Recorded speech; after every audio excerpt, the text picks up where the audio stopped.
I'm live. Hi, everybody.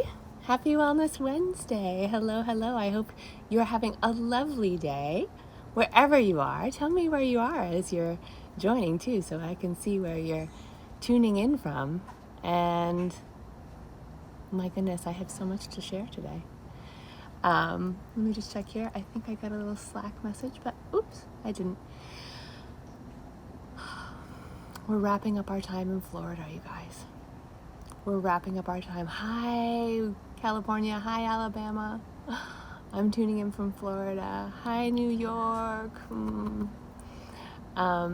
It turns out we're leaving earlier because our landlord wants our wonderful place back. So this is the final broadcast from the Tiki Lounge, which I have enjoyed so much this winter, being down here in Florida to be close to my family. Hi, Montreal. Oh, it's so good to see you all. And Germany, wow, that's so cool. Tennessee, hey, Shirley. Portugal, hi, everybody. So tomorrow we're going to start packing up and then driving home with the pooches and our masks and our wipes and our good hearts. So next week I'll be coming to you from Woodstock, my home in upstate New York in the Catskills. Hey, Jacksonville, Toronto, Louisiana in the house. Hi, everybody. So good to see you. So anyway, this has been such a special winter to be close to my parents, even though it's been so challenging with everything that's been going on with the coronavirus. And I hope that you all are doing well wherever you are, tuning in from all over the world.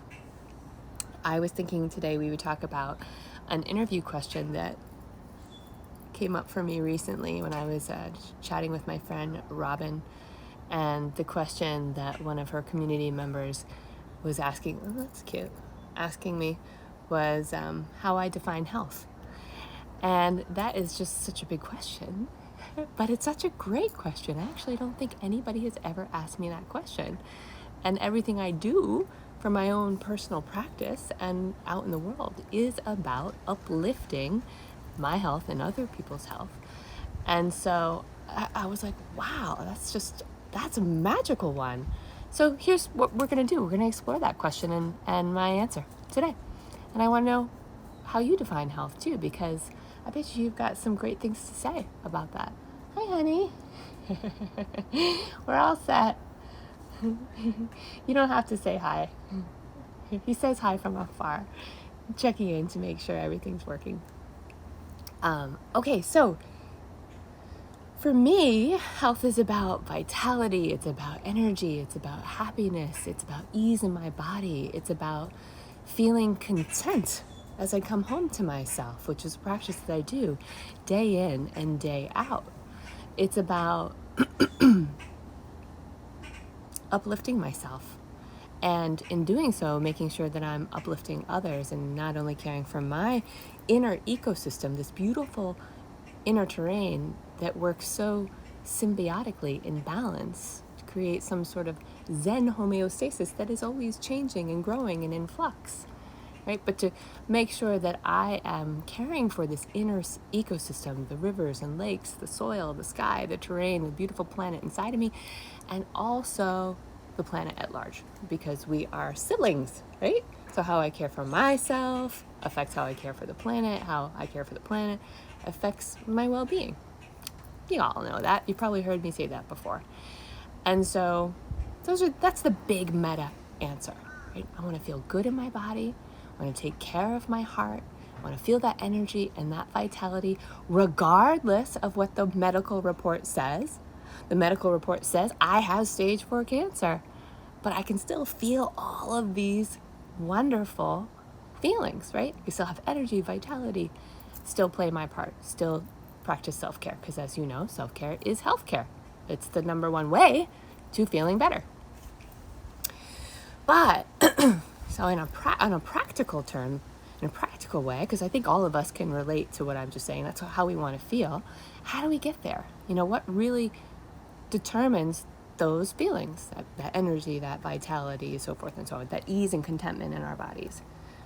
And one marker or measurement would be inflammation. So looking at inflammation in two ways: physical inflammation and emotional inflammation. So physical inflammation, and when I'm talking about inflammation, I'm talking about chronic inflammation, not the day-to-day inflammation that, is basically your body's way of protecting you. Stub your toe, cut your toe, inflammation. I'm talking about chronic inflammation, the day in, day out inflammation that starts to chip away at and destroy our overall health and well-being and happiness. Okay? So let's talk about it physically for a moment. So you all know that chronic inflammation can come from a whole host of things, like the basics, the easies, the low-hanging fruit. Processed foods, refined foods, chemicals, the chemicals that are in our foods or maybe, that we put on our bodies, whether we know it or not, from the skincare that we're using, or the chemicals that are in and around our home that we're using to clean our homes, or perhaps like the chemicals that you're putting on your lawn, right? So when we look at chemicals, we look at them in many different ways and forms. I talked about added sugar, so poor gut health, that's a ticket to inflammation, which comes from all the stuff that I just mentioned. For some people, it may be food sensitivities, so sensitivities to gluten, to soy, to corn, to dairy, to eggs, and so forth. The best way to understand if you're sensitive is to actually get a blood test to see what works in your unique system. What works in my system may not work in your system, and so forth and so on. And then, of course, certain medications. So that's some basic stuff when it comes to the foods that you're eating or what you're putting on your body, consuming. Your skin is your largest organ, so it's kind of eating stuff too. And then there are the lifestyle practices that we've talked about day in and day out when we're together coaching. If you've been reading my blog, if you're in the Inner Circle Wellness community, which I hope you are.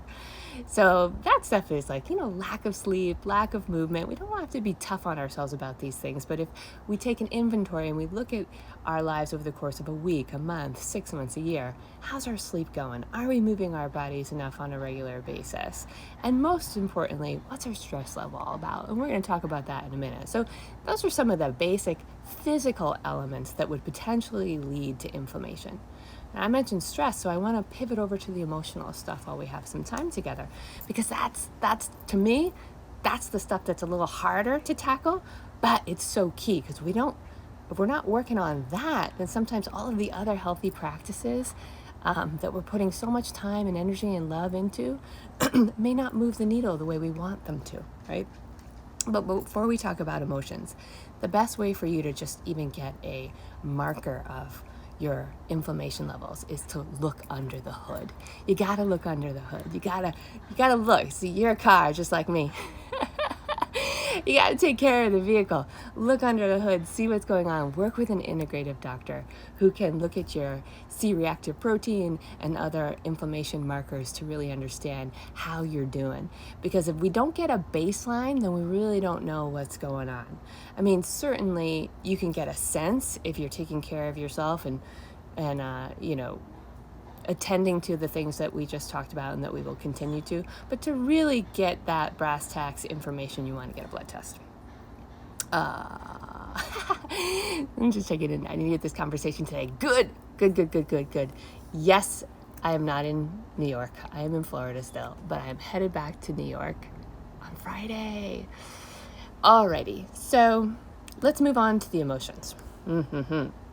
Talking about inflammation, we're talking about the physical aspects of inflammation, and we're talking about the emotional aspects of inflammation. And we're using inflammation, the conversation around inflammation, as a marker for our well-being. Right? Because ultimately our goal, just to recap if you're just tuning in, is we want to be happier, we want to be healthier, we want to have more energy, we want more vitality. And one way we can get there is to attend to the inflammation in our lives, the friction, the shit that isn't working. If it's not working, this is what I've realized through this COVID experience. If something wasn't working before the virus, it's really not working now. It's like falling apart. The universe, I think, gives us taps, and then it may give us a strong nudge, and then it may give us a pretty intense push. And then, if you're me in 2003, it hit you like a car. and you still ignore it if you were me in 2003, and so it backs up, runs over you again, until you finally go, I hear you. I'll make some changes. Right? So if things weren't working before, what I'm realizing, whether it's in my health or in my business or my relationships, it's pretty much definitely falling apart now. And what's good about that, which is kind of scary for some people, we don't want things to fall apart, so we try desperately to control them. Even if they're not working, we try to patch them together and just hold on to them because we're so afraid of change, right? Because we've gotten comfortable with the uncomfortable, and at least it's known. And sometimes the fear of something new or unknown is greater than staying with what isn't working. But COVID is teaching us that if it's not working, it hadn't worked before, it really isn't working now, we got to burn it down, right? But through that process of the burning, the releasing, the letting go, the potential destruction of the systems that we've been working so hard to uphold, comes new life. Comes absolute new life, new soil regeneration, right? Doesn't mean it won't be difficult, but in that process, that's how we actually can get to the next level. So I digress a little bit, but I think you're following me. Yeah, hearts, thank you. For me, this healing process, this process of reducing inflammation in my life, physically and emotionally and mentally, the food was easy because that stuff never really held me back, right? It was, to me, I was like, well, what's harder? Living, I have stage 4 cancer. Is kale going to be challenging? No, living with stage 4 cancer is challenging, right? So that stuff didn't trip me up. I just dove right in, and I thought, well, that's it. You just get your food in order, and you get your lifestyle practices in order, and you're fine. Whew, boy, is that not the case. So about 10 years into my journey, when I realized I am so far from fine, and I have got a lot of trauma and drama to prove it, I realized it's not about the kale anymore. It was about my mindset. It was about my mental well-being, and it continues to be about that. So you all, if you've been following me for a while, you know chriscarr.com, my website, tons and tons of health articles. When I come live on Wellness Wednesdays, I don't get into the nitty-gritty of health. Usually I get into the nitty-gritty of mindset, because it's our mindset that often is holding us back. And our mindset is often that friction that creates that inflammation, not only in our spirits, but in our bodies, right? It's how powerful this stuff is. And so when we are inflamed emotionally, when we are in that constant state of stress and friction and overwhelm and worry, that has a biochemical effect on our bodies. And that's why it's really essential that we soothe that inflammation, that we dial it down, that we quell it. And there's a lot of ways we can do that. So one way is through meditation, any practice, visualization, any practice that helps to reduce stress and dial down your cortisol. And if you want a free meditation, I share this one a lot. Hi Dee, good to see you, honey. Love you. Go to chriscarr.com/stress reduction, and you can get my instant stress reduction meditation, which is a guided meditation, and it'll help you. It's totally free. Just go grab it. So those are practices that you've heard me talk about. I'll keep talking about them because even though I share them oftentimes, we don't do them. Myself included, right? So we'll keep sharing, we'll keep talking about it, so that one of these mornings you get up and you say, you know what? I'm going to do that stress reduction meditation. That's what I'm going to pop in right now instead of the news or whatever else is going on. But another way, which I love, and it's part of my morning practice, and many of you have heard me talk about, is journaling. So how do you care for yourself if you don't know yourself? How do you care for yourself if you don't know what you need? If you don't know what you need, then you don't know yourself, and it's really hard to care for yourself. You get where I'm going here? It's really hard. But the more we spend time with ourselves, coming home to ourselves, asking ourselves the big questions, dialoguing with ourselves, doing that self-inquiry, the easier it is for us to create our own custom wellness plan around reducing that inflammation in our minds, right? So don't be afraid of that if you are. I know a lot of folks, especially since we launched the Results Journal, are a little afraid of journaling. Maybe they're afraid of writing things down and somebody's going to read them. Screw it. They read it. It's your stuff. For me, it's like, I got to process this stuff. I got to ask myself the questions. I got to answer these things honestly. Get a safe, put it in there. Create some boundaries. If you live with folks, hey, these are my journals. This is super private stuff. Don't read them. If you read them, you've crossed a big boundary with me. We need healthy relationship. We need healthy boundaries. And therefore, this is the line that I draw. Right? So if that's your barrier to entry, figure out how to create a life or a room or a space where journaling is safe, where you can actually explore these big questions, or small questions, whatever questions, so that you do create that relationship with yourself more. And just put up some boundaries in your life. I know that's easier said than done, but the most important thing is that you have that connection with yourself, not that you're so afraid or timid about asking for what you need that you never get this opportunity to explore the glory that is you. That's screwed up. I don't like it. I don't like it one bit. All right. So the other day I was going through some friction, inflammation between my ears, and I do what I always do, which is I just come up with journal prompts for myself to guide myself out of the woods. And the ones that I came up with, these are not in the results journal. This was just based on what I needed in the moment, was this. Let me see. I started with this.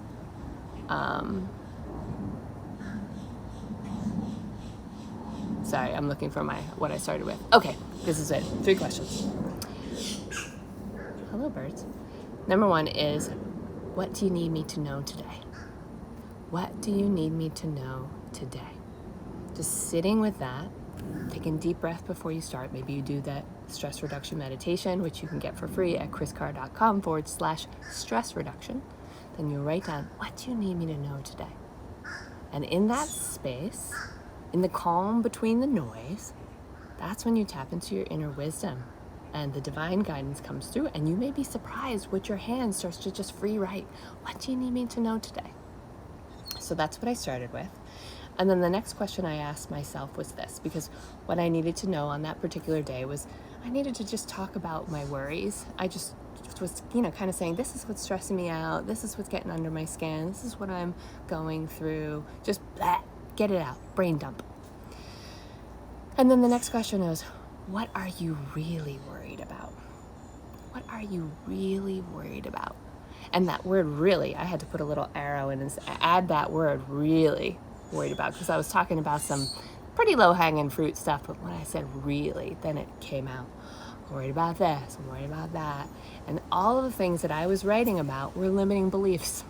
They were limiting beliefs. If I shared them with you, because you are my pals, you would probably be good sisters and brothers to me and say, Casey, no, right? But we experience these things, right? It's happening for us, and so we just got to talk about them to ourselves.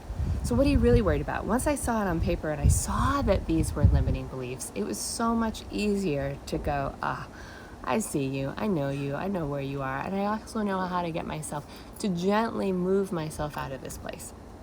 So the third question, and I'll repeat them one more time in case you guys want to write them down and use them. I love all your comments. You guys are so wonderful. Is, what wise counsel would you give yourself? What wise counsel would you give yourself? Because oftentimes we look outside of ourselves, right? And I'll do that for sure with a few very close people that I'll call. My best friend Marie is one of them. My husband is another one. Say, hey, I need some counsel here. But oftentimes, the best way to start is to ask yourself first before you get the outside information. Ask yourself first, because oftentimes you've got the answers. You know what it is. And when you ask yourself the question, what wise counsel would you give yourself? What I want you to consider doing is don't stop at the easy stuff. Like sometimes we give ourselves wise counsel and it's like, go for a walk. And that's really good. It is wise. But when we really sit and say, no, really, what wise counsel would you give me? What's the thing you really think I should know? Don't hold back. Tell me. Just tell me straight. And you write that to yourself. Ooh! the answer that comes up is probably the one that you really need, even if it's too scary to look at, too scary to think about how to put into action. You don't have to realize or know what to do next. Just let the awakening bubble and be with you, be there. Because the next right actions will come through that honest dialogue with yourself as you get to know yourself. Back to the idea, you can't take care of yourself if you don't know yourself. Okay? So, somebody shared their wise counsel. Stop comparing yourself to others. Karen, yes, I love the wild, wise woman within who shares that with you. That's so great. And if you want to share what comes up for you, please do. Please go ahead and share. If it just comes naturally, if you need to spend some time journaling, that's fine. But as you're listening to this, if you say, here's what my wise medicine woman, medicine man said as I thought about that prompt, Chris. Okay, so just go over the journal prompts again. What do you need me to know today? What are you really worried about? What wise counsel would you give yourself? Explore those. I'm so curious to see what comes up for you. And ultimately, the point is, like I said, getting to know ourselves so we can care for ourselves and getting to a place where it's really comfortable and comforting to come home to yourself. That it's actually a place that you like to be, that you love to spend time with your own sacred company, that it's a nourishing and just delicious experience. And that's what I want for you. And as I've been deeper in my wellness journey, that's what I've been creating for myself. It isn't always like that, but more often than not, it is. And when it isn't, it just means that I'm out of alignment and I need to come home. So to recap, we are talking about inflammation as a marker for your overall health and well-being. In the beginning of our Wellness Wednesday episode, we talked about some physical signs of inflammation and what you could do to turn that around and how you could look under the hood with the help of an integrative doctor to actually get a baseline so you know what's going on, so therefore you can improve it. But we spent the vast majority of our time on this Wellness Wednesday talking about emotional inflammation and the friction that sometimes that creates stress, inflammation, and a whole host of other shit in our lives. So I hope that this served you. I love spending time with you. Again, if you want to try the stress reduction meditation, it's free. It's something I created for you. Just go ahead and go to chriscarr.com/stress reduction. Take it for a spin. The next time I see you, I will be in Woodstock, back in my home. Do you recommend, it was before I sign off. So an integrative doctor, I don't know where you are. There's so many all over the place. I would go to, I believe the website is functionalmedicine.org, and you can put in your address and you can find somebody hopefully in your area.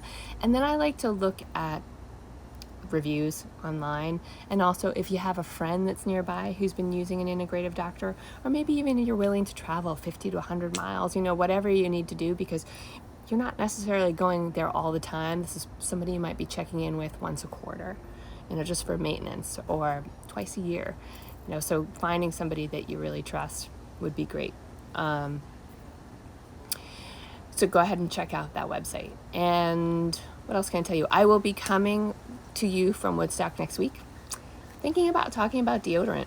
Let me know if that would be a topic of conversation that you would like to explore, because in Florida, I sweat a lot and I kind of stinky. So I decided that I would do a deep dive on some new deodorants, and I actually have found some good ones that I really like. I need to do a little research to make sure that they are on par with what I would share with you. But if you would like to talk about deodorant next week, I think I have one I really love. So just let me know and we'll talk about that. You guys have a wonderful week. I hope that this serves you. I adore you. I'll talk to you soon. Okay, bye.